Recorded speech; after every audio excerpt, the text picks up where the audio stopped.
Olá, colecionadores! Hoje eu vim fazer uma revista Amálgama número 1. Para quem não sabe, essa foi uma minissérie, né, que foi realizada em conjunto pela Marvel e pela DC, né, no finalzinho dos anos 90, que foi publicada pela editora Abril, né, em formatinho aqui no Brasil, em 97, em 4 edições. E em cada uma delas a gente tem 3 histórias, né, de personagens que são aí uma junção, né, de dois personagens, né, um do universo Marvel e um do universo DC. Cada uma dessas revistas custava R$ 2,30, né, na época, e a qualidade de impressão era tudo ruim. Só que é um material que não pode ser republicado. Nessa época, então, a Marvel e a DC tinham meio que feito as pazes, né? Elas, inclusive, publicaram juntas uma minissérie que é bem legal, bem bacana, que é a DC versus Marvel, né? Onde os dois universos se chocam. Aí você tem, por exemplo, o Hulk enfrentando o Superman, os X-Men enfrentando a Liga.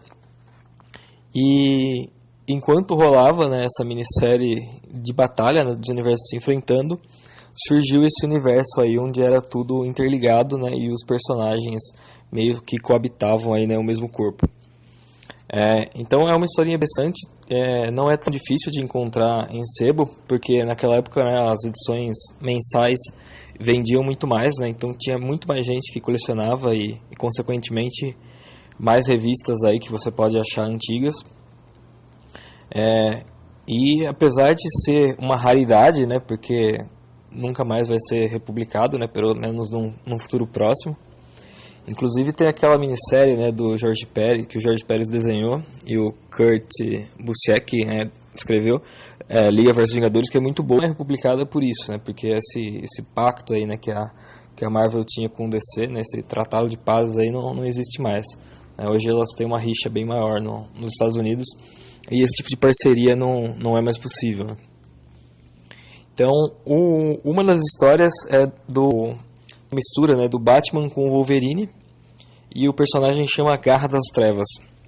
É uma escolha bem inusitada, né, eles terem juntado o Batman com o Wolverine. Só mostra, na verdade, o quanto os X-Men tinham importância, né, naquela época. Hoje, né, isso jamais aconteceria, eles fariam questão de juntar com alguém dos Vingadores. Mas, né, no meio aí dos anos 90, os X-Men estavam em alta, principalmente por causa daquele desenho clássico, né, que fez tanta gente aí começar a ler quadrinhos. Eu sou uma dessas pessoas, inclusive, que aqui passava na TV Globo, né, na TV fechada passava na Fox Kids. E uma escolha muito mais lógica, né, seria juntar, por exemplo, o Batman, né, com o Homem de Ferro, né. Os dois têm aí uma origem, né, meio parecida, né, de pais milionários e tal, e trajes de combate. Inclusive na série Arkham, né, de videogames, o Batman é praticamente o Homem de Ferro, né, ele tem quase que uma armadura ali e tantos gadgets, né, que o combate acaba sendo o menos importante.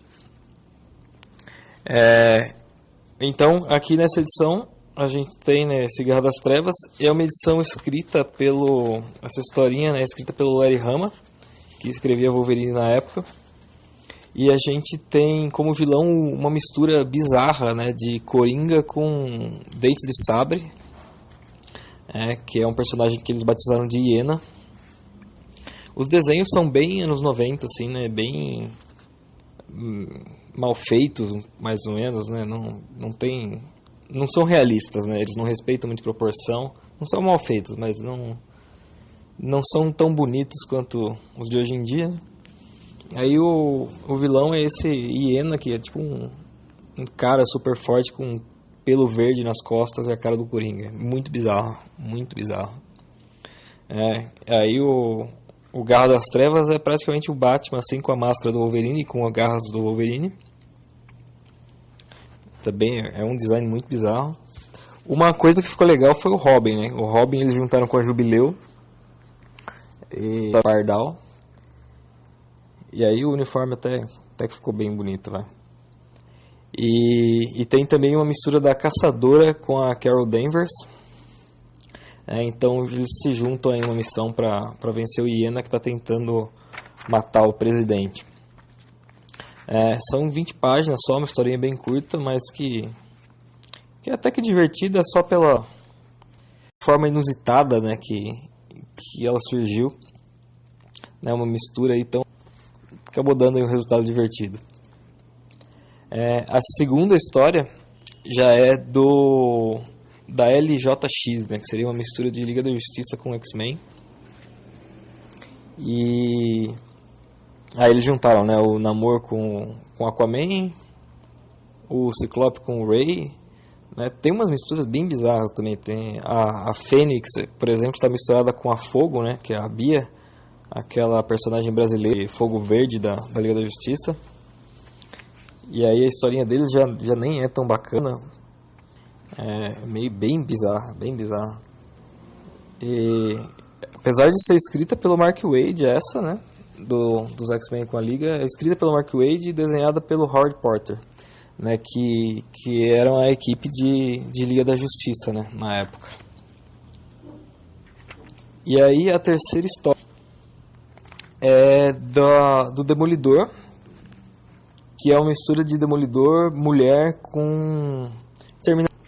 É aquele vilão, né, que usa um tapa-olho. O vilão da segunda temporada de Arrow. E ele tá junto meio que num esquadrão suicida com a mistura de Mulher-Gato com Elektra. São umas misturas bem loucas mesmo.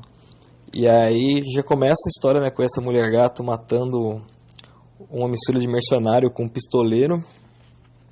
E aí depois eles vão atrás do Rei do Crime, que é uma mistura de Rei do Crime com... que chama Enigma, né, que é uma mistura de Rei do Crime com Charada.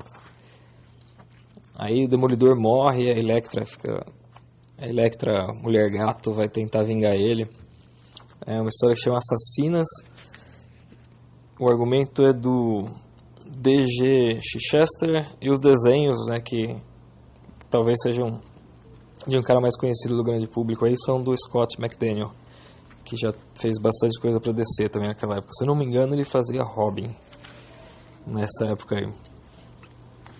Eu só encontrei essa edição no sebo, mas fiquei realmente interessado em pegar as outras, né, se eu encontrar. Na próxima edição, por exemplo, tem uma propaganda aqui que teria uma história do Super Soldado, que é uma mistura de Capitão América com Superman. A segunda história é uma mistura de Doutor Estranho com o Senhor Destino. O Senhor Destino da DC, né? E a terceira chama Amazona, que é uma mistura da Tempestade com Mulher Maravilha. Tudo muito, muito bizarro. Mas é realmente bacana de conferir se você conseguir encontrar num sebo ou num site aí, né, de quadrinhos. Tipo a Rica Comic Shop tem bastante dessas HQs em formatinho a um preço bem justo. Mínimo interessante. Não vou nem dar nota porque tá datado, é muito anos 90, assim, é mais pancadaria do que história. Mas vale a pena conferir com certeza. É isso aí, galera. Valeu, abraço.